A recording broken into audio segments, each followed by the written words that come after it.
ॐ रामाय रामभद्राय रामचन्द्राय वेदसे रघुनाथाय नाथाय सीतायाः पतये नमः। रामं रामानुजं सीतां भरतं भरतानुजं सुग्रीवं वायुसूनुञ्च प्रणमामि पुनः पुनः। वेदवेद्ये परे पुंसि जाते दशरथात्मजे वेदः प्राचेत सादासीत् साक्षात् रामायणात्मना। श्रीराम शरणं समस्तजगतां रामं विना का गति। रामेण प्रतिहन्यते कलिमलं रामाय कार्यं नमः। रामात्रस्यति कालभीमभुजगो रामस्य सर्वं वशे। रामे भक्तिरखण्डिता भवतु मे रामत्वमेवाश्रयः। रामत्वमेवाश्रयः।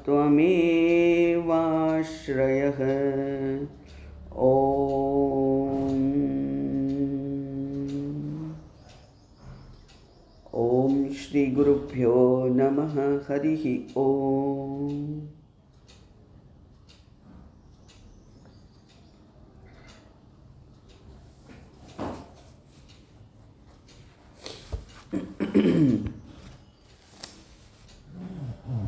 गई काले जोयुं भगवद गीतानो श्लोक जातस्य हि ध्रुवो मृत्यु मृत्युर्ध्रुवं मृतस्य च ध्रुवं जन्म मृतस्य च। जातस्य हि ध्रुवो मृत्युः ध्रुवं जन्म मृतस्य च तस्माद् अपरिहार्येऽर्थे न त्वं शोचितुम अर्हसि। એવું ભગવાન કહે છે, શોક કરવો યોગ્ય નથી. જન્મે છે એનું મૃત્યુ થાય છે, મૃત્યુ થાય છે એ પાછા જન્મે છે. પાછા જન્મવું અનિવાર્ય નથી, આપણને ખબર છે. જ્ઞાન થઈ જાય, અહમ બ્રહ્માસ્મિ નિશ્ચય થઈ જાય તો પછી જન્મ થવાનો નથી. અને અહમ બ્રહ્માસ્મિ નિશ્ચય બુદ્ધિથી થાય છે. પરિપક્વ બુદ્ધિ માત્ર મનુષ્યને જ મળેલી છે. એટલે માત્ર મનુષ્ય અવતાર મળ્યો હોય, મનુષ્ય શરીર મળ્યું હોય ત્યારે જ જ્ઞાનની શક્યતા છે. અને એ મનુષ્ય દેહ આપણને મળી ગયો છે.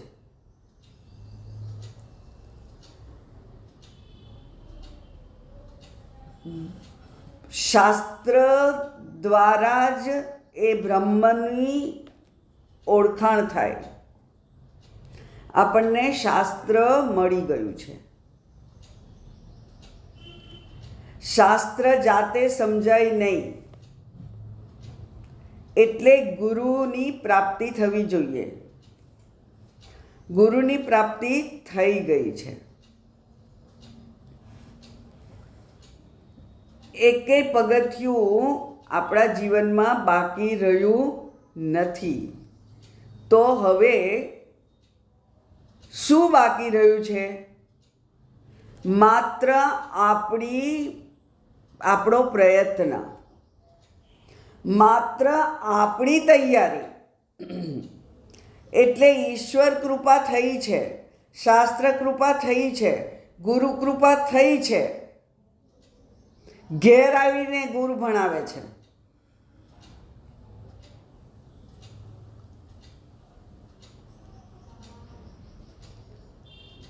તો હવે બાકી કયું રહ્યું છે? આત્મકૃપા. અને એ આત્મકૃપા એટલે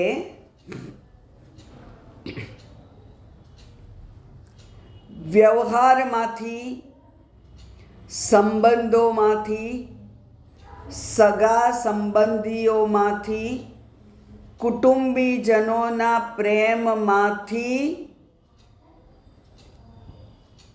પાછા વળવું અને માત્ર આત્મચિંતનમાં જ જે કંઈ શક્તિ હવે બાકી રહી હોય એનો ઉપયોગ કરવો. ગમે તેટલો સુઘડ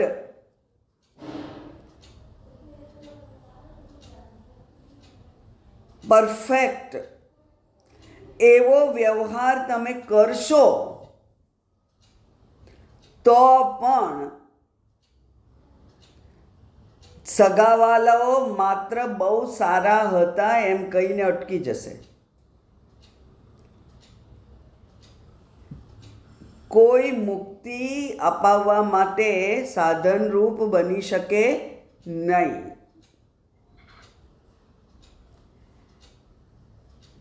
એટલે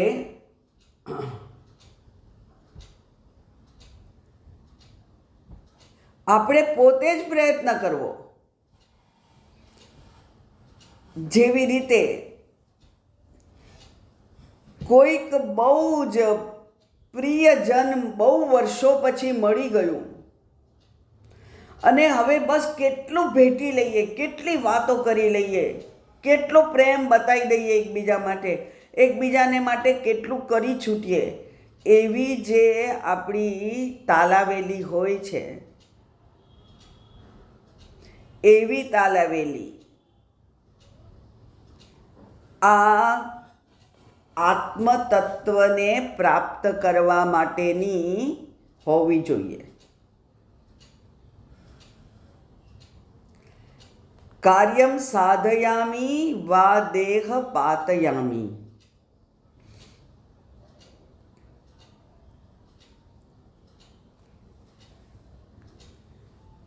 એવું જ્યારે પ્રયત્ન કરીએ, સંનિષ્ઠ પ્રયત્ન માત્ર આત્મચિંતનમાં, વારંવાર શ્રવણ કરવું. અને એટલે શાસ્ત્ર કહે છે કે ક્યાં સુધી શ્રવણ કરવું? એ કહે છે આ સુક્તે, આમૃતે શ્રવણમ કુર્યાત. ઊંઘ ના આવી જાય ત્યાં સુધી શ્રવણ કરવું, મૃત્યુ ના આવી જાય ત્યાં સુધી શ્રવણ કરવું. અને એ શ્રવણ થકી, ગઈકાલે મેં કહ્યું હતું કે આત્મા નિત્ય છે, આત્મા અવ્યય છે, આત્મા શુદ્ધ છે, આત્મા પૂર્ણ છે. અને દરેક વખતે આપણે આપણી જાતે બોલવાનું, હું શુદ્ધ છું, હું નિત્ય છું, હું પૂર્ણ છું, હું મુક્ત છું. એટલે હવે તમને જેમ કોઈ ઊંઘમાંથી ઉઠાડીને પૂછે તાર નામ શું, અને આપણે ફટાક બોલી જઈએ. ખાલી 60-70 વર્ષથી જ આપણને તો નામ મળેલું છે, તોય બોલી જઈએ છીએ. તો કોઈ પૂછે કે તું કોણ છે,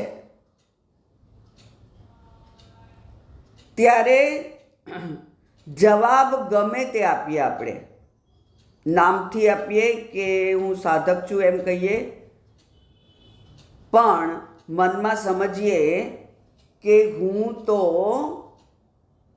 નિત્ય મુક્ત શુદ્ધ પૂર્ણ ચૈતન્ય તત્વ છું.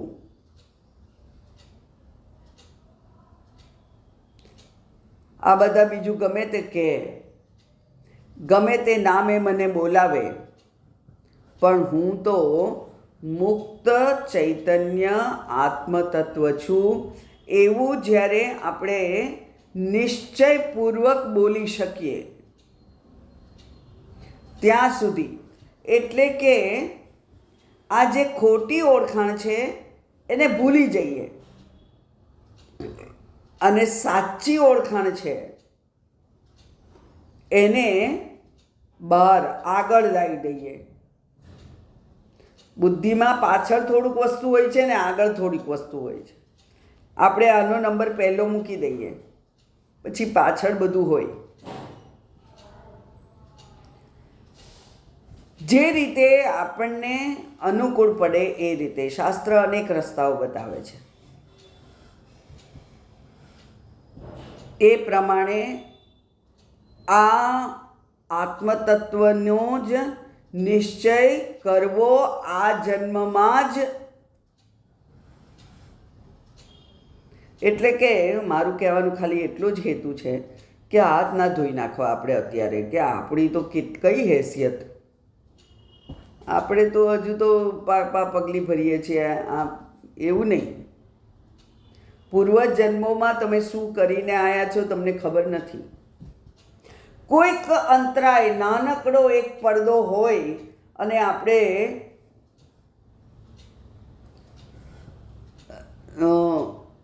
જેને કહેવાય કે આળસમાં, પ્રમાદમાં એ પડદાને ખસેડવાનો પ્રયત્ન જ ના કર્યો.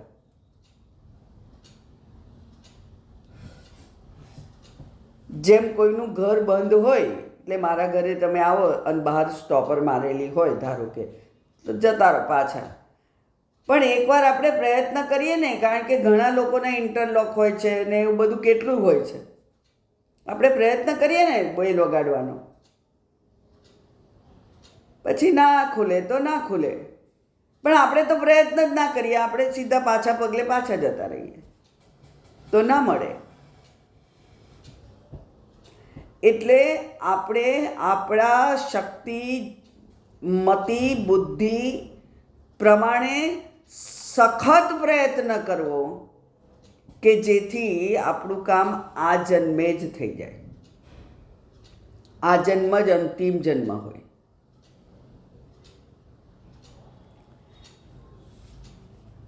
પેલા મહારાજા પર્વત ઉપર બેઠેલા એની વાત કરેલી મેં. પર્વત ઉપર રાજા બેઠેલા છે અને આજે તો બધાને મળશે, જે મળશે, જેને જવું હોય એને. પણ રાજા બહુ હોશિયાર હતા. વચમાં એવા સરસ બાગ, બગીચા, મોલ બનાવેલા. લોકો એ બાગ, બગીચા, મોલમાં આનંદ કરવા હમણાં તો શું ઉતાવળ છે, જઈએ છીએ એમ કરી અને એ બધામાં બિઝી થઈ ગયા અને અંધારું થઈ ગયું. દિવસ પૂરો થઈ ગયો. રાજા પોતાના મહેલમાં જતા રહ્યા અને આપણે મળ્યા વગર રહી ગયા. એવું ના થાય એ જોઈએ. કારણ કે જન્મ અને મરણ આપણે જે સહેલાઈથી બોલીએ છીએ એટલું સહેલું નથી. જન્મ આપવોય અઘરો છે અને જન્મ લેવોય અઘરો છે. અને એમાં મનુષ્ય શરીર મળ્યું તો મળ્યું, અને ના મળ્યું તો બીજા જેટલા વચ્ચે આવવાના હોય એ બીજા શરીરોમાં દુઃખ સહન કર્યા કરવું પડે. અને અંતે જ્યારે ફરી મનુષ્ય શરીર મળે ત્યારે આપણો નંબર લાગે. એટલે આ બધી વાતોની યાદ રાખી અને આપણે બને એવો પ્રયત્ન કરીએ કે આ મનુષ્ય જન્મનો મહત્તમ ઉપયોગ થાય. 100મો શ્લોક. સ્વકર્મવશત સર્વ જંતુનાં પ્રભવાપ્યયૌ વિજાનન્નપ્ય વિદ્વાન યહ કથમ શોચતિ બાંધવાન. સ્વકર્મવશત સર્વજંતુનાં પ્રભવ અપ્યય. પ્રભવ એટલે જન્મ, અપ્યય એટલે મૃત્યુ. જન્મ અને મૃત્યુ દરેક જંતુનું. જુઓ, મેં તમને એક વખત કહ્યું હતું કે શાસ્ત્ર જંતુ શબ્દ ત્યારે વાપરે છે જે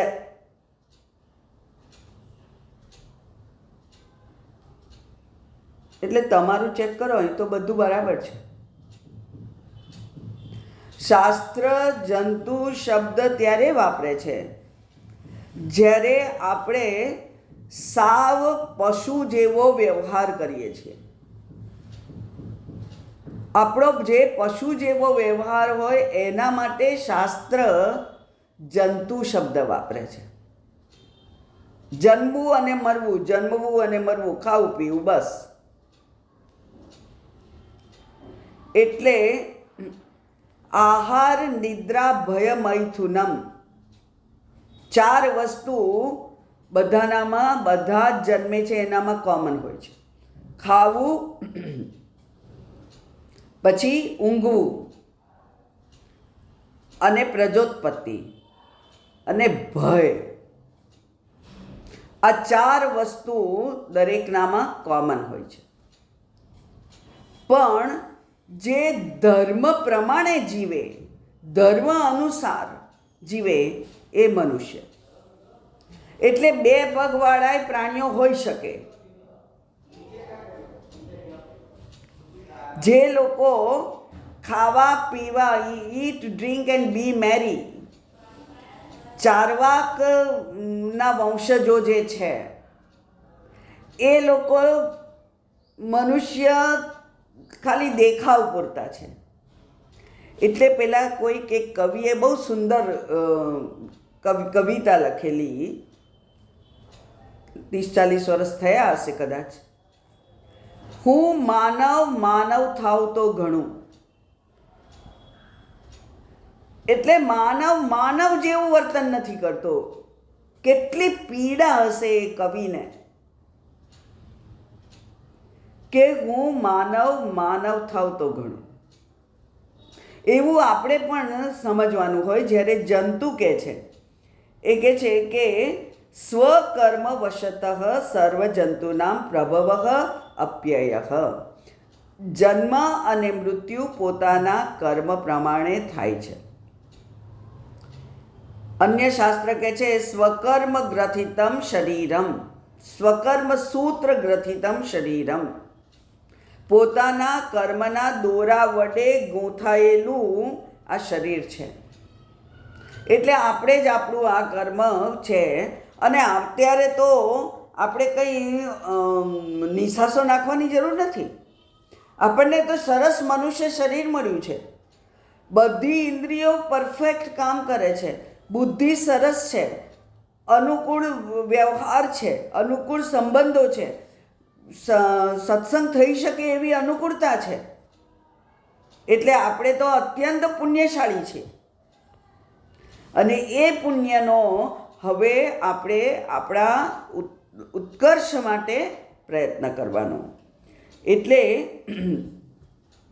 સ્વકર્મ વશતઃ સર્વજંતુનામ પ્રભવ અપ્યય. વિજાનન અપી, જાણતા હોવા છતાં પણ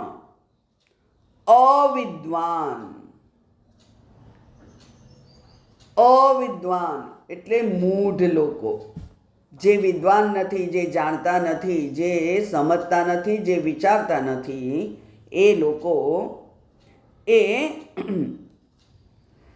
બાંધવાન કથમ શોચતી, પોતાના ભાઈ ભાંડુ બાંધવો માટે કેવો શોક કરે છે. જુઓ, એટલે કે શોક કરવા યોગ્ય નથી.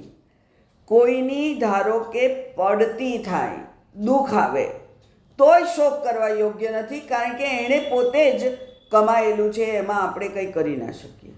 એનો અર્થ એવો નહીં કે આપણે નિષ્ઠુર થઈ જઈએ. આપણા સગા સંબંધી મિત્ર વર્ગમાં ક્યાંક કોઈને આર્થિક સામાજિક મુશ્કેલી હોય તો આપણે આપણાથી થાય એટલી મદદ કરીએ, પણ એના દુઃખને આપણે ના દૂર કરી શકીએ. કારણ કે દુઃખ તો એણે પોતે કમાયેલું છે.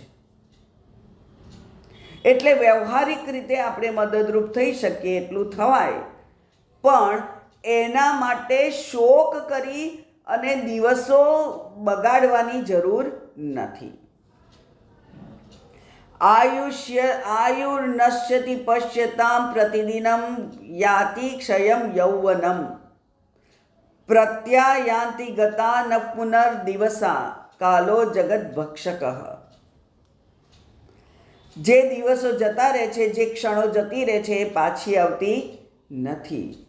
અને આયુષ્ય તો કેવું જતું રહે છે, સડસડાટ, એમાં આપણું ચાલતું નથી. માટે એ કહે છે અદ્વિદ્વાન કથમ બાંધવાન શોચતી વિજાનન અપી. જાણતા હોવા છતાંય શોક કેમ કરે છે આ લોકો, એ મને ખબર પડતી નથી, વશિષ્ઠજી કહે છે. અને પછી મહાન એવું સ્ટેટમેન્ટ કરે છે. બ્રહ્માંડ કોટ્યો નષ્ટાઃ સૃષ્ટયો બહુશો ગતાઃ શુષ્યંતી સાગરા સર્વે કૈવાસ્થા ક્ષણ જીવિતે. એ કે જે બધા કોટી બ્રહ્માંડોનો નાશ થઈ ગયો. બહુશઃ સૃષ્ટયઃ ગતાઃ, બહુ સૃષ્ટિઓ પણ જતી રહી, આવી અને ગઈ. સૃષ્ટિ એટલે 4 યુગ, ચતુર્યુગનું એક પ્રલય ના થાય ત્યાં સુધીનો સમય, એને સૃષ્ટિ કહેવાય. સૃષ્ટિ એટલે જગત, પણ જગતની કાળ મર્યાદા કેટલી? એ જન્મે ત્યારથી પ્રલય થાય ત્યાં સુધીની. એ કે છે એવા તો કેટલાય પ્રલય થઈ ગયા, કેટલા બ્રહ્માંડ નષ્ટ થઈ ગયા. સર્વે સાગરાઃ શુષ્યંતી, બધા સાગરો પણ સુકાઈ ગયા. અને કઈ અવસ્થા ક્ષણજીવિતે, તો પછી આ ક્ષણિક જીવનની તો શું પૂછવું. ક્ષણિક કહે છે કારણ કે કરોડો વર્ષના ગણતરીમાં આ 70-80 વર્ષ એ કંઈ ગણતરીમાં લેવા એવા નથી. એટલે એક ક્ષણમાં, તમે પેલા મૂવીમાં જોયું હશે કે પિક્ચરની શરૂઆત થાય ત્યારે પેલો હીરો નાનો હોય અને પછી એને યુવાન બતાવવો હોય, 25 વર્ષ જતા રહ્યા, એટલે એક ચક્ર આમ ગોળ ગોળ ફરી જાય અને પેલો નાનાનો મોટો થઈ જાય. એટલે ત્યાર પછીનો સીન આવે એમાં પેલો યુવાન હોય, મોટો હોય, 25, 30, 40 વર્ષ થઈ ગયા હોય. એટલે આ તો એવું છે. આપણને થાય કે આ 70-80 વર્ષનું જીવન બહુ તો, પણ એ તો આ કાળની ગણતરીમાં ક્ષણ માત્ર છે. અને ત્યાર પછી કે છે ચલપત્રાંત લગ્નાંબુ બિંદુવર્ષણ ભંગુરમ આયુહુ ત્યજત્ય વેલાયામ કતસ્તત્ર પ્રત્યયસ્તવ. આયુહુ ક્ષણભંગુરમ. અને આપણું આયુષ્ય તો કેવું છે, ક્ષણભંગુર. કેટલું ક્ષણભંગુર કે એ કે છે પેલા પાન ઉપર, પીપળાનું પાન લઈએ તો પીપળાના પાન ઉપર વરસાદ પડતો હોય અને વરસાદ પછી અટકી જાય, પછી જે છેલ્લું ટપકું બધું બાકી રહ્યું હોય એને પડતા કેટલી વાર લાગે, કારણ કે આ પીપળાના પાનની તો પેલી ટોચ હોય એ એકદમ પોઈન્ટેડ હોય. એ કે આમ કરીને આમ એક ટપકું અહીંયા લટકી રહ્યું હોય એને પડતા કેટલી વાર લાગે. બસ આપણું જીવન એટલું જ છે. ત્યજતી અવેલાયામ, એ કે છે કે અસમય જ આ આયુષ્ય તો આપણને છોડીને જતું રહે છે. એનો તમે વિશ્વાસ કેમ કરો છો? પ્રતિ અયસ્તવ, તમારી એના પ્રત્યે નિષ્ઠા કેમ છે? જે સાવ ક્ષણભંગુર છે, એના માટે તમારી આટલી નિષ્ઠા કેમ છે? બધું ભેગું કરવાનું, સુખ કેટલું સગવડ, ફરવાનું હરવાનું, આમ જવું છે તેમ જવું છે. હવે તો ભલે જરા થોડીક ઇમોશનલ મેચ્યોરિટી આવ્યા પછી લોકો કાશ્મીર જવું છે ફરવા, બાગ બગીચામાં, એવું નથી વિચારતા, પણ અમરનાથ જવું છે, કૈલાસ જવું છે, કાશી વિશ્વનાથના દર્શન કરવા છે, એટલે કે કોઈ તીર્થયાત્રાની ઈચ્છા. પણ તીર્થયાત્રામાં તો એક મૂર્તિ ત્યાં બેસાડેલી છે જે એનું અધિષ્ઠાન પણ હું છું. એ મૂર્તિનું અધિષ્ઠાન હું છું. સર્વ દેવતાઓના સ્થાનો જ્યાં જ્યાં છે, એ બધા દેવતા સ્થાનનું અધિષ્ઠાન તો હું છું. એમના દર્શન કરવા જવાની મારે ક્યાં જરૂર છે? પણ હજુ એ સમજાતું નથી, હજુ એવો વૈરાગ્ય આવ્યો નથી, એટલે કે હજુ પુણ્ય પરિપાક થયો નથી. પુણ્ય કમાવામાં હજુ આપણે બિઝી છીએ. પાપ નથી કરતા, પણ પુણ્ય કમાવામાં બિઝી છીએ. પુણ્યથી આના કરતાં સારો જન્મ મળશે, પણ જન્મ તો મળશે જ.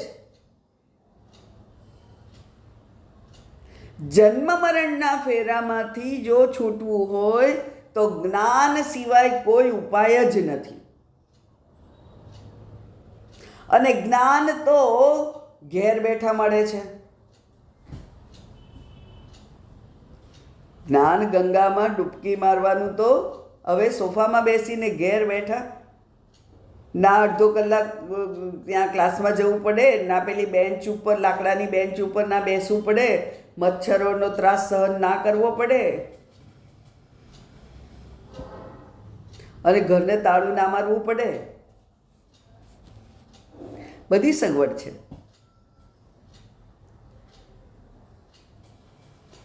પણ આ જન્મ એટલે કે આ જીવન ક્ષણભંગુર છે, એનો વિચાર હંમેશા કરવો. દેહી પ્રાક્તન દેહોત્થ કર્મણા દેહવાન પુનઃ તદ્દેહોત્થેન ચ પુનઃ એવં દેહ સદાત્મનઃ. દેહી પ્રાક્તન દેહોત્થ કર્મણા દેહવાન પુનઃ.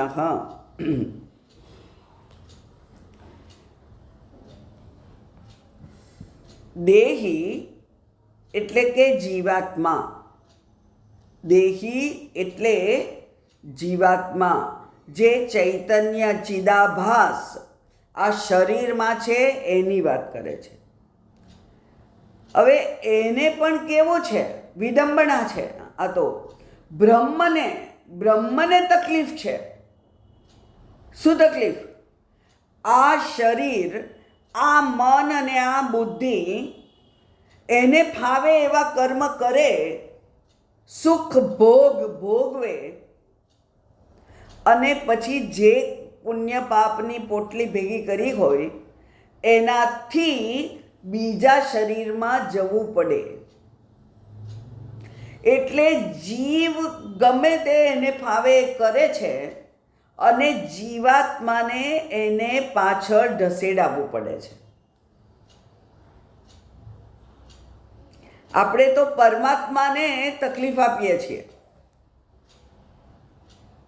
આપણી પાછળ આપણે કરવું ના કરવા જેવું બધું કર્યું, અને પ્રાક્તન આના પહેલાના શરીરમાં જે કરવું પડ્યું હશે એ કર્યું, અને પેલા દેહી છે એણે દેહોત્થ કર્મણા, દેહથી કરેલા કર્મોથી ફરીથી દેહવાન બનવું પડે છે.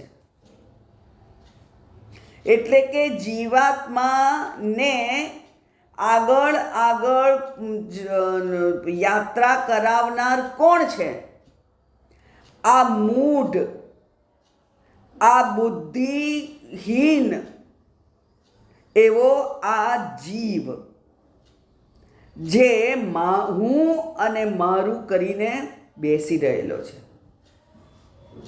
હું સુખી અને હું સુખી, સાથે સાથે મારાઓ પણ સુખી રહેવા જોઈએ. એમને માટે બરાબર કમાવું. 2 છોકરા છે કે 3 છોકરા છે, 3 ઘર છે મારે, એવું પેલા પિતાજી વિચાર કરે છે.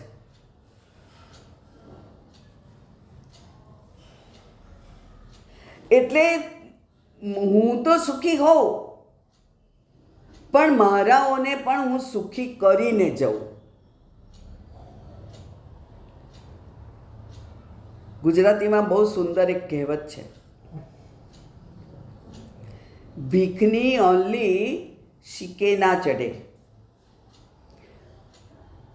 અને બીજી ગુજરાતીમાં બીજું કંઈક કહે છે, બરાબર નથી આવડતું, પણ આપ્યું અને તાપ્યું કદી ટકે નહીં. પિતાજી આપણને ઘર આપીને ગયા, પણ આપણી લાયકાત નહીં હોય તો એ ઘર ઉપર લોન લેવી પડશે, ગીરે મૂકવું પડશે, બધું કરવું પડશે. અને આપણી લાયકાત હોય તો આપણે પોતે પણ આપણે રહેવાનું સ્થાન બનાવી શકીશું.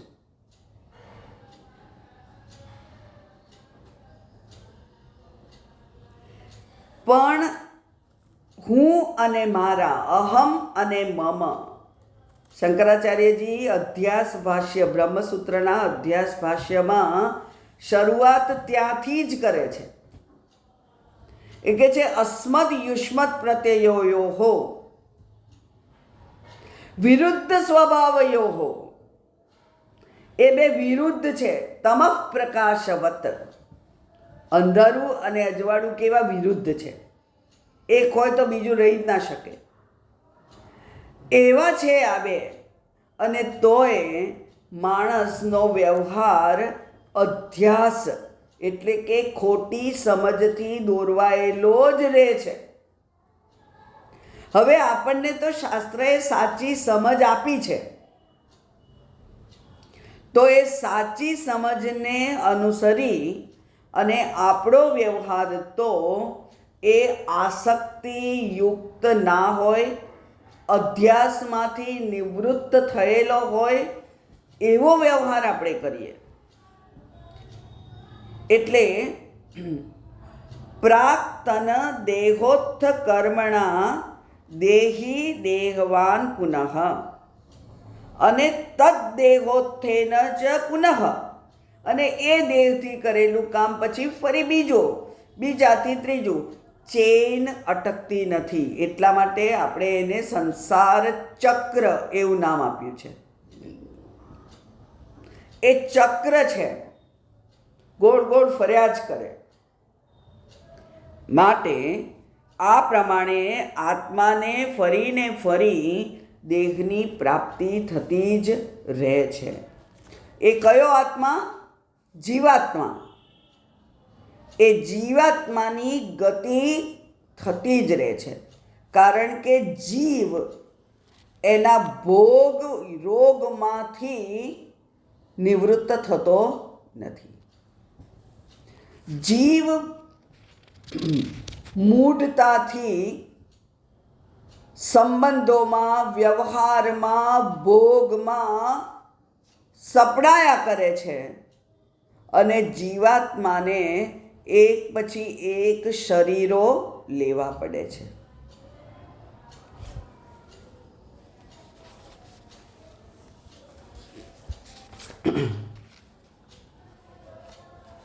ભગવાન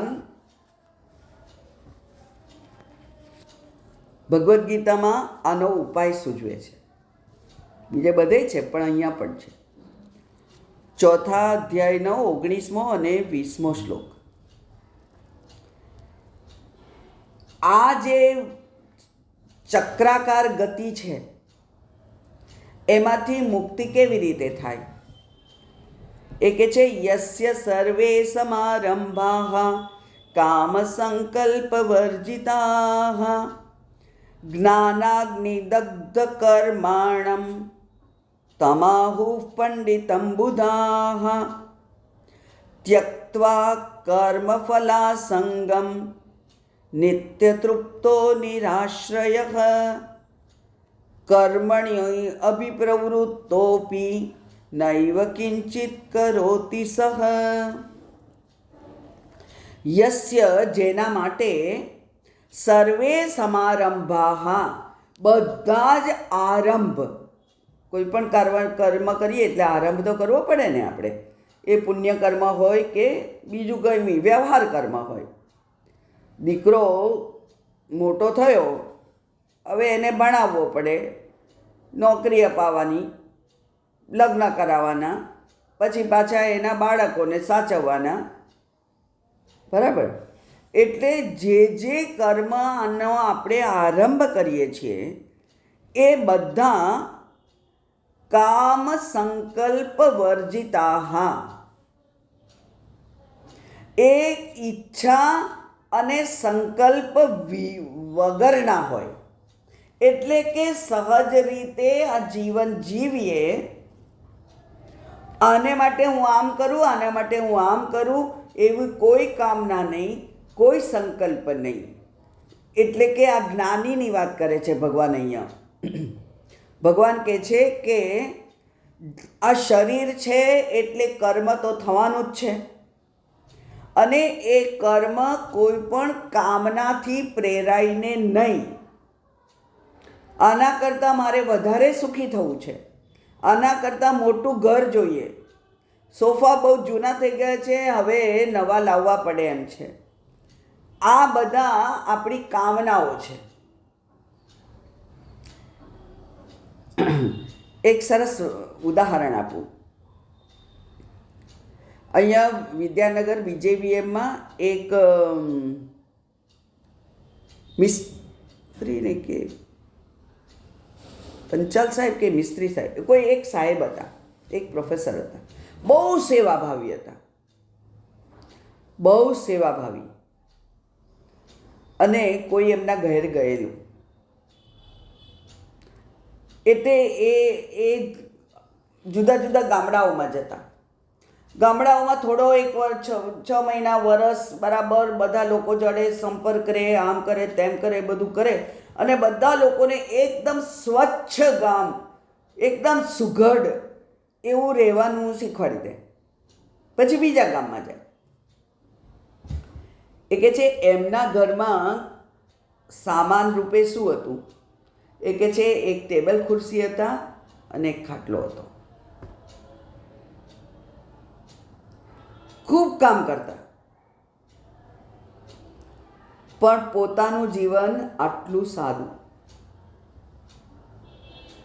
એટલે જે એવું હોય એના માટે જ્ઞાનાગ્નિ દગ્ધ કર્માણમ, એના જે સંચિતમાં જે કર્મો છે એ કર્મો બધા બળી જાય છે. એટલે સંચિતમાં તો કોઈ કર્મ, આ ક્ષણ પહેલાંનું કોઈ કર્મ હવે એના ખાતામાં રહેતું નથી. અને જો કર્મ ના રહે તો એણે ફરીથી જીવન એટલે કે દેહ ધારણ કરવો પડે નહીં. તો જ્ઞાન એકમાત્ર ઉપાય છે આ ચક્રમાંથી બચવાનો. અને એ કહે છે તમ આહુ, એવું કહે છે, આહુહુ કહે છે પંડિતમ બુધાહા, જે જ્ઞાની લોકો છે એ આવું કહે છે. એટલે કે એણે શું કરવું જોઈએ, આપણે શું કરવું જોઈએ? આપણે આ જીવન, આપણે કંઈ આપઘાત કરવાની જરૂર નથી, પણ હવે મારે બીજું કંઈ ના જોઈએ, જ્ઞાન સિવાય કંઈ નથી જોઈતું. શુભ સંકલ્પ તો સંકલ્પ કહેવાતો નથી શાસ્ત્રમાં. શુભ સંકલ્પ એટલે મને જ્ઞાન થાય, મને આત્મજ્ઞાન થાય એવો જે સંકલ્પ કરીએ, એવી જે પ્રાર્થના કરીએ એને સંકલ્પ નથી કહેવાતો શાસ્ત્રમાં. શુભ સંકલ્પ છે એને તો ડાયરેક્ટ એના માટે જ ફળ હોય, બીજું કોઈ ફળ હોય નહીં એનું.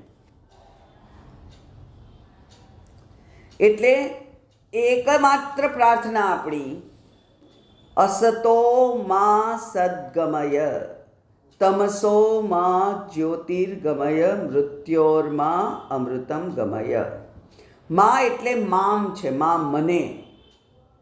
હે ભગવાન, મને તમે અસત્યમાંથી સત્યમાં લઈ જાઓ.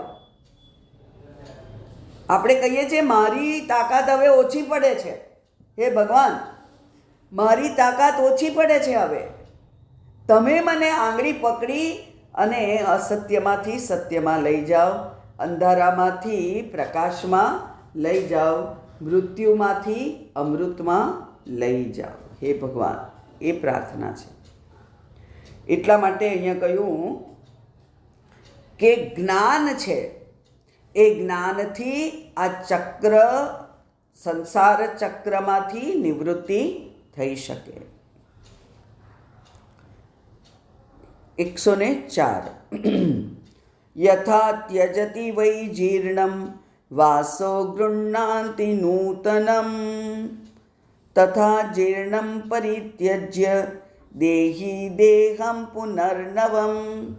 એ કહે છે કે આ જન્મ મરણનો જે બદલાવ ચાલે છે, જે પરંપરા ચાલે છે, એ કેટલી સહજ છે. એ કહે છે કે જેવી રીતે આપણે જૂના કપડાં કાઢી નાખીએ છીએ અને નવા પહેરીએ છીએ, એમ પેલો જીવાત્મા પણ આ જૂનું શરીર છે એને ત્યાગી દે છે અને નવું શરીર ધારણ કરે છે.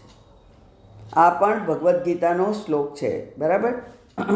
બીજા અધ્યાયનો 22મો શ્લોક બધાને આવડે છે, એ શ્લોક છે. આગળ જોઈએ. ભજત્યેવ સદા તત્ર શોકસ્ય અવસરકૃતઃ આત્મા ન મ્રિયતે જાતુ જાયતે ન ચ વર્ધતે ષડ્ભાવરહિતોનંતઃ સત્યપ્રજ્ઞાન વિગ્રહઃ આનંદરૂપો બુદ્ધ્યાદિ સાક્ષીલય વિવર્જિતઃ. ભજતી એવ સદા તત્ર શોકસ્ય અવસરકૃતઃ. એવું જે ધારણ, એવું જે ગતિ છે, પરંપરા છે, સહજ પરંપરા છે. જેવી રીતે જીર્ણાની વસ્ત્રાણી ત્યજંતી, લોકો જીર્ણ વસ્ત્ર થયા હોય એને ત્યજી દે છે, નવાની ગૃહ્ણાતિ, નવા ગ્રહણ કરે છે. એ પ્રમાણે જીવાત્મા પણ એક શરીરમાંથી બીજા શરીરમાં જાય છે. એમાં શોકસ્ય અવસરકૃતઃ, એમાં શોક ક્યાં કરવાનો છે? એટલે કે ત્યાં શોકનો કોઈ અવસર જ નથી. શોકનો અવસર જ નથી એમ કહે છે. એનો અર્થ એ કે છે કે હે ભરત, જ્ઞાન, તું જ્ઞાની થઈને પણ આ શું કરી રહ્યો છે? આ તો પુરાણા જૂના વસ્ત્રો ત્યાગી અને નવા વસ્ત્રો ગ્રહણ કર્યા છે જીવાત્માએ. એટલે કે વ્યવહાર દ્રષ્ટિકોણથી અહીંથી આ દેહ હવે નકામો થઈને પડી ગયો છે, બીજે ક્યાંક એ જન્મ એણે લઈ લીધો છે. એટલે એ તો શરીરનું મૃત્યુ છે. માટે કે છે કે આત્મા તો કેવો છે?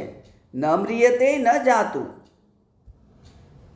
એ નથી, ન મ્રિયતે જાતું, જાયતે ન ચ વર્ધતે. નથી જન્મ થતો, નથી એનું વૃદ્ધિ થતી. અને એટલા માટે ત્યાર પછીના શ્લોકમાં પહેલો શબ્દ છે ષડભાવ રહિતઃ. ષડભાવ એટલે ષડ વિકાર. ષડ વિકાર એટલે अस्ति जायते वर्धते विपरिणमते अपक्षीयते विनश्यति। જે જન્મે છે, વધે છે, પછી વિપરિણામ થાય છે, વાળ ધોળા થાય છે, ચશ્મા આવે છે, પછી અપક્ષીયતે વોકર લઈને ચાલવું પડે એવાય દિવસ આવે છે. એટલે મારા ભાઈ છે ને, અમારા બાને કહેતા હતા, એ કે ભાઈ પહેલાં તો હું આ કમ્પાઉન્ડના 3 રાઉન્ડ મારતી હતી. એટલે એ કહે છે કે બા હવે ખાટલાના 3 રાઉન્ડ મરાય ને તોય બહુ છે કે. એટલે પહેલાં શાસ્ત્રી મેદાનના 2 રાઉન્ડ મારતી હતી, પછી 1 થઈ ગયું, અને હવે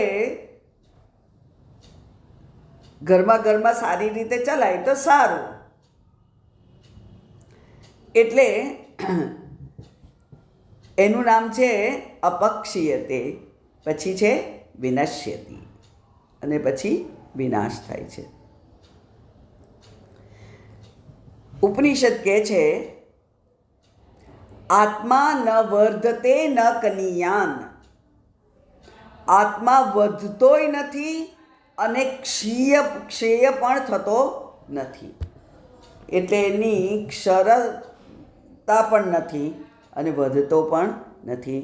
ષડભાવ રહિત અનંત, જે અનંત છે, અને સત્ય પ્રજ્ઞાન વિગ્રહ, એ સચ્ચિત આનંદ સ્વરૂપ છે. સચ્ચિત, સત્ય એટલે સત, કારણ કે 3 કાળે જે રહે એ સત, એટલે સત અસ્તિત્વ, અને પ્રજ્ઞાન એટલે જ્ઞાન, એટલે ચિત્ત, એટલે એ સચ્ચિત વિગ્રહ છે. માત્ર સચ્ચિત નથી, આનંદ રૂપો.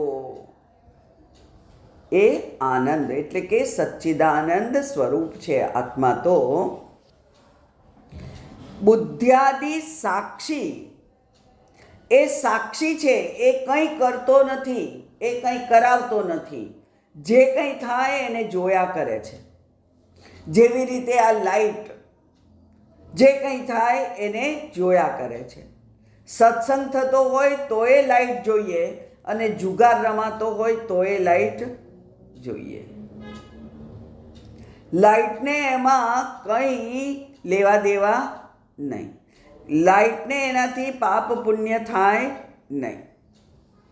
એમ આ આત્મા સાક્ષી છે. માટે આપણે આપણી બુદ્ધિને ક્યારેય ભ્રષ્ટ થવા દેવી જોઈએ નહીં. પ્રયત્નપૂર્વક. આત્મા રોકતો નથી આપણને ખોટું કરીએ તો. આપણે આપણી બુદ્ધિ વડે પ્રયત્નપૂર્વક ધર્મ અનુસરણ કરવાનું હોય છે.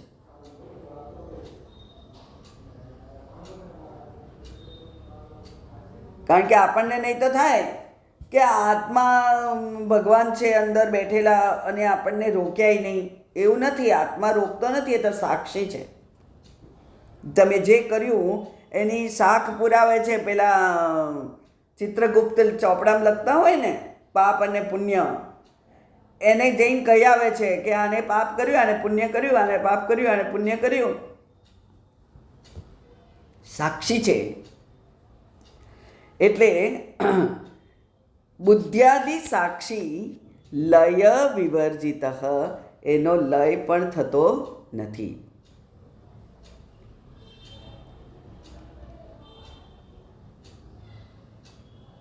એક એવ પરો હ્યાત્મા યદ્વિતીય સમસ્થિતઃ ઇત્યાત્માનં દૃઢં જ્ઞાત્વા ત્યક્ત્વા શોકં કુરુ ક્રિયામ. એટલે આ છેલ્લું વાક્ય બોલે છે વશિષ્ઠજી. એ કે છે એક એવ પરઃ આત્મા. પરાત્મા એટલે કે પરમાત્મા, પરબ્રહ્મ, એ એક છે, અદ્વિતીય છે. હિ અદ્વિતીય, હિ એટલે ખરેખર, અદ્વિતીય, એ એક જ છે, અદ્વિતીય છે. સમઃ સ્થિત, અને એ માત્ર છે, એ કંઈ કરતો નથી. એવું જે ઇતિ આત્માનમ દ્રઢમ જ્ઞાત્વા, આવી રીતે આત્માને દ્રઢપણે જાણી અને હવે હે ભરતજી, શોકમ ત્યક્ત્વા ક્રિયામ કુરુ, શોક તજી દો અને હવે જે કરવા યોગ્ય છે તે કરો. એટલે કે હવે આ આત્મજ્ઞાનનો પીરિયડ પૂરો થયો, હવે ક્રિયા કરો. એટલે કે હવે તમને સમજાવી દીધું કે પિતાજી હોય કે ગમે તે હોય, પણ એમનું મૃત્યુ એ શોક કરવા યોગ્ય નથી. માટે ભરતજી, હવે આપે ક્રિયા કરવાનું શરૂ કરવાનું છે. એટલે ભગવાન ભગવદ્ ગીતામાં 2-3 વાર કહે છે. એ કહે છે તસ્માત યુદ્ધસ્વ ભારત, માટે હે ભારત, હે અર્જુન, યુદ્ધ કર. યુદ્ધ કર એટલે યુદ્ધ કરવાનું નથી કહેતા ભગવાન. ભગવાન કહે છે અત્યારે હવે તારે જે કરવા યોગ્ય છે એ તું કર. કરવા યોગ્ય શું છે? ક્ષત્રિય હતો અર્જુન અને ધર્મ યુદ્ધ એટલે ધર્મ અને અધર્મ વચ્ચેનું જે યુદ્ધ હતું એ કરવાનું હતું. કારણ કે પાંડવોએ અને શ્રી કૃષ્ણએ પોતે પણ, વિદુર જેવા બુદ્ધિજીવીઓ પણ એમ ઈચ્છતા હતા કે આ યુદ્ધ ના થાય, યુદ્ધ ના થાય. અત્યારે જોઈ રહ્યા છીએ આપણે રશિયાનું યુદ્ધ ના થાય એવી ઈચ્છા બધા જ બુદ્ધિજીવીઓની હોય છે. કારણ કે યુદ્ધ એટલે માણસોનો સંહાર અને પૈસાની બરબાદી. એક મિસાઇલ હોય એટલા જ પૈસામાં એક ફેક્ટરી નાખી હોય તો એ ઉત્પાદન થાય ને કેટલાક લોકોને કામ મળે. અને આ મિસાઇલ છે એ ફૂટી અને કેટલોક વિનાશ કરે. એટલે એમાં નરસંહાર થાય છે, એમાં ધન વ્યય થાય છે, કોઈ રીતે બુદ્ધિ ગમ્ય નથી. પણ છતાંય જ્યારે અધર્મ પક્ષ ના માને ત્યારે ધર્મનું સંરક્ષણ કરવા માટે ભગવાને પ્રતિજ્ઞા કરેલી, માટે એમણે આ ધર્મ યુદ્ધ થવા દીધું. અને એટલે અર્જુનને કહે છે કે હવે યુદ્ધસ્વ, આ બધું મેં તને તત્વજ્ઞાન તો કહ્યું, પણ એ તત્વજ્ઞાનમાં એને જાણી પણ કર્મ તો હવે કરવાનું તારે. એટલે કે સ્વકર્મ તમભ્યર્ચમ સિદ્ધિમ વિંદતિ માનવાહ, ભગવદ્ ગીતા કહે છે પોતાનું કર્મ કરો અને એનાથી સિદ્ધિ મળશે. એટલે કર્મ સહજ રીતે દેહથી બુદ્ધિથી થાય એ થવા દેવાના. અને આપણે જાણવાનું કે હું તો અકર્તા છું, હું અભોગતા છું, હું કંઈ કરતો નથી. જે કંઈ કરતો નથી એનું પુણ્ય પાપ પણ મને મળતું નથી. એટલો મોટો યજ્ઞ કર્યો અને આપણે કહીએ છીએ કૃષ્ણાર્પણમ બ્રહ્માર્પણમસ્તુ, એટલે એનું પુણ્ય મારે જોઈતું નથી. હે ભગવાન, આ તમને જ અર્પણ. કારણ કે પુણ્ય પાપ તો જન્મ પાવનાર છે, આપણે એ જોઈતું નથી. એમ કહી અને અહીંયા ભરતજીને પણ વશિષ્ઠજી કહે છે કે હવે જે કરવાનું છે એ કરો. તૈલદ્રોણ્યા પિતુર્દેહમ ઉદ્ધૃત્ય સચિવૈ સહ કૃત્યમ કુરુ યથા ન્યાયમ અસ્માભિ કુલનંદન. હે કુલનંદન, હે ભરત, તૈલ દ્રોણ્યા, તૈલના દ્રોણીમાંથી પિતુદેહમ પિતાનો દેહ ઉદ્ધૃત્ય બહાર કાઢો.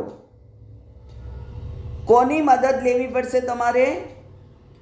અસ્માભિઃ સચિવૈઃ સહ, અમારી અને તમારા મંત્રીઓની મદદ લઈ અને આ પાત્રમાંથી પિતાજીનો દેહને બહાર કાઢો અને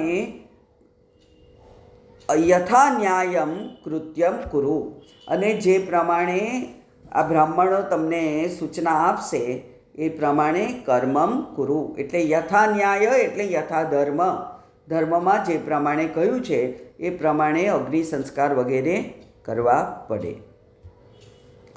ઇતિ સંબોધિત સાક્ષાત ગુરુણા ભરતસ્તદા વિસૃજ્ય જ્ઞાનજમ શોકમ ચક્રે સવિધિવત ક્રિયા. ઇતિ સંબોધિત સાક્ષાત ગુરુણા, સાક્ષાત ગુરુએ આવી રીતે જે સંબોધન કર્યું. ક્યાંથી? આપણે જોયું હતું કે 94મા શ્લોકથી આ 107મા શ્લોક સુધી વશિષ્ઠજીએ આત્માનું અમૃતત્વ સમજાયું. એવી રીતે હવે વિસૃજ્ય ભરતજીએ શું કર્યું? છોડી દીધો. શું? અજ્ઞાનજમ શોકમ, શોક છોડી દીધો. કારણ કે શોક એ અજ્ઞાનથી ઉત્પન્ન થયેલો છે. અજ્ઞાન જતું રહ્યું એટલે શોક જતો રહ્યો. પિતાજીના ના હોવાનું દુઃખ ના હોય એવું નહીં, પણ આ તો સહજ ગતિ છે અને શરીર જવાનો કદી શોક હોય નહીં એવું જે સમજ્યા એ, એટલે કે અજ્ઞાનજમ શોકમ વિસૃજ્ય સવિધિવત ક્રિયામ ચક્રે, વિધિવત ક્રિયા કરવા માટે પ્રવૃત્ત થયા.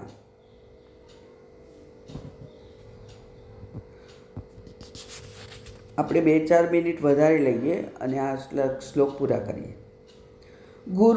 ગુરુણોક્ત પ્રકારેણ આહિતાગ્નેર્યથા વિધિ સંસ્કૃત્ય ચ સ પિતુર્દેહમ વિધિ દૃષ્ટેન કર્મણા. ગુરુના ઉક્ત પ્રકારેણ, ગુરુએ જે પ્રકારે કહ્યું એ પ્રકારે આહિતા અગ્નેહે, જેણે અગ્નિહોત્રી યજ્ઞ સમગ્ર જીવન દરમિયાન કર્યા છે તે અગ્નિહોત્રી, એટલે કે આહિતાગ્નેહે, આહિતાગ્નિ એ નાઉન છે, પહેલું ફર્સ્ટ કેસ છે, સબ્જેક્ટ છે. એટલે આહિતાગ્નિ જે છે, અગ્નિહોત્રી જે હતા એમનું, એટલે કે બ્રાહ્મણોમાં પણ કેટેગરી હોય અને દરેક કેટેગરી પ્રમાણે એની અંતિમ વિધિ કરવાની હોય. આ જે દશરથ રાજા હતા એમણે આખી જિંદગી અગ્નિહોત્ર યજ્ઞ કરેલા અને માટે એમને ઉચિત, એમને અનુરૂપ એવું હવે જે ક્રિયાકર્મ કરવાનું છે એ કરે છે. એટલે આહિતાગ્નેહે યથાવિધિ અને ગુરુના ઉક્ત પ્રકારેણ સંસ્કૃત્ય એટલે સંસ્કાર કરવો જોઈએ. પિતુર્દેહમ પિતાના દેહનો, વિધિ દૃષ્ટેન કર્મણા એ પ્રકારે વિધિ કરવાની. ત્યાર પછી એકાદશેની પ્રાપ્તે બ્રાહ્મણાન વેદ પારગાન ભોજયામાસ વિધિવત શતશોથ સહસ્રશઃ. અને પછી 11 દિવસ થયા ત્યારે એકાદશે અહનિ એટલે રોજ, એટલે 11 દિવસ પછી બ્રાહ્મણા વેદ પારગાન એટલે વેદજ્ઞ બ્રાહ્મણો ભોજયામાસ એમને જમાડ્યું. વિધિવત એમને, જેને આપણે શાસ્ત્રમાં એને ષોડશી કહે છે. એટલે 16 દિવસ થાય સંન્યાસીના મૃત્યુને, પછી જેવી રીતે વ્યવહારમાં 12મું 13મું કરે છે એવી રીતે સંન્યાસીની ષોડશી હોય. અને અહીંયા કે છે 11 દિવસ પછી 12મા દિવસે બ્રાહ્મણોને જમાડ્યા એમણે વિધિવત. અને કેટલા પછી છે એ કે છે શતશઃ અથ સહસ્રશઃ, સેંકડો હજારો એટલે કે અગણિત એવા બ્રાહ્મણોને જમાડ્યા. અને જમાડ્યા પછી એમને એમ ખાલી હાથે મોકલાય નહીં. એટલે ઉદ્દિશ્યમ પિતરમ તત્ર બ્રાહ્મણેભ્યો ધનમ બહુ દદૌ ગવામ સહસ્રાણી ગ્રામાન રત્નાંબરાણી ચ. અને પિતાના આત્માને ઉદ્દેશીને એટલે કે એમના કલ્યાણ માટે પિતાએ જેવું શીખવાડેલું એ પ્રમાણે પિતાના માટે એ બ્રાહ્મણોને બહુ ધન આપ્યું, બહુ ગાયો આપી. સહસ્રાણી ગવામ દદૌ, અને ગ્રામાન એટલે ગામડાઓ આપ્યા હોય, અને રત્ન અંબરાણી, અંબર એટલે વસ્ત્ર, રત્ન વસ્ત્ર વગેરે આપી અને બ્રાહ્મણોને તૃપ્ત કર્યા. એટલે એમને ભોજન આપ્યું, ભંડારો કર્યો અને ભંડારા પછી દક્ષિણા આપી. અવસત્સ્વ ગૃહે તત્ર રામમેવાનુચિંતયન વસિષ્ઠેન સહ ભ્રાતા મંત્રીભી પરિવારિતઃ. અને ત્યાર પછી સ્વગૃહે અવસત, પછી પોતાના ઘરમાં શાંતિથી રહ્યા. રામમ એવ અનુચિંતયન, રામનું ચિંતન કરતા એ પોતાના ઘરમાં રહ્યા. અને સાથે સાથે કોણ હતા? વસિષ્ઠજી હતા, ગુરુજી હતા. ભ્રાત્રા એટલે ભાઈ હતા શત્રુઘ્ન. અને મંત્રીભિ પરિવારિતઃ, પરિવાર સાથે, મંત્રીઓ સાથે, ભાઈ સાથે, ગુરુ સાથે પોતાના ઘરમાં શાંતિથી રહ્યા. અને પછી છેલ્લો 114મો શ્લોક મોટો છે. રામેરણ્યમ પ્રયાતે સહજનકસુતા લક્ષ્મણાભ્યામ સુઘોરમ માતા મે રક્ષસીવ પ્રદહતિ હૃદયમ દર્શનાદેવ સદ્યઃ ગચ્છામ્યારણ્યમદ્ય સ્થિરમતિરખિલમ દૂરતોપાસ્ય રાજ્યમ રામં સીતા સમેતમ સ્મિતરુચિરમુખમ નિત્યમેવાનુસેવે. પછી રામચંદ્રનું સ્મરણ કરતા પછી ઘરમાં રહી અને પછી મનમાં ને મનમાં વિચાર કરતા કે જનક નંદિની મહારાણી સીતા, લક્ષ્મણ અને રઘુનાથજી ભયંકર વનમાં જતા રહ્યા. માટે માતા કૈકેયી રાક્ષસીની જેમ, એ કે છે મેં માતા, મારી માતા કૈકેયી રાક્ષસી ઈવ, જાણે કે રાક્ષસી હોય એવું, દર્શનાદ એવ, એના હું દર્શન જ કરું છું, એટલે કે એને જોઉં છું અને મારું હૃદય બળી જાય છે. જેના કારણે, જે કૈકેયીના કારણે મારા દેવતુલ્ય રામજી, જનક સુતા જાનકી અને લક્ષ્મણ એ ઘોર વનના જે દુઃખો સહન કરતા હશે એ કૈકેયીને જોઈ અને મારું હૃદય બળી જાય છે. માટે ગચ્છામી અરણ્યમ અદ્ય, હું આજે જ અરણ્યમાં જઈશ. સ્થિરમતિરખિલમ દૂરતઃ ઉપાસ્ય રાજ્યમ, અને નિસંદેશ બધું જ રાજ્ય વગેરે અપાસ્ય છોડીને, દૂરતઃ એટલે કે દૂરથી જ છોડી દઉં છું. મેં એને ગ્રહણ જ નથી કર્યું. ગ્રહણ કરું તો છોડવાનું આવે ને, પણ દૂરથી જ હવે એને હું ત્યાગી દઉં છું. અને સ્થિરમતિરખિલમ, અને સ્થિર બુદ્ધિથી હવે હું સીતા સમેતમ રામમ નિત્યમ અનુસેવે, દરરોજ હું સીતા સહિત રામનું સેવન કરીશ. એ કેવા છે? સ્મિત રુચિર મુખમ, હસમુખું અને સુંદર એવા મુખારવિંદ જેનું છે એવા રામ અને સીતાનું હું સેવા કરીશ. એટલે કે હું હવે અરણ્યમાં જઈશ અને રામજીની સાથે જ રહીશ અને એમની સેવા કરીશ. એવું અત્યારે ભરતજીએ સંકલ્પ કર્યો, પણ આપણને ખબર છે કે રામજી એમનો આ સંકલ્પ પૂરો થવા દેવાના નથી. પણ છતાંય હવે કથા આગળ ચાલશે. ભરતજી વનમાં જશે એ હવે આવતા અઠવાડિયે. ઇતિ શ્રીમદ અધ્યાત્મ રામાયણે ઉમામહેશ્વર સંવાદે અયોધ્યાકાંડે સપ્તમઃ સર્ગઃ. ઓમ તત્સત. સર્વં બ્રહ્માર્પણમસ્તુ.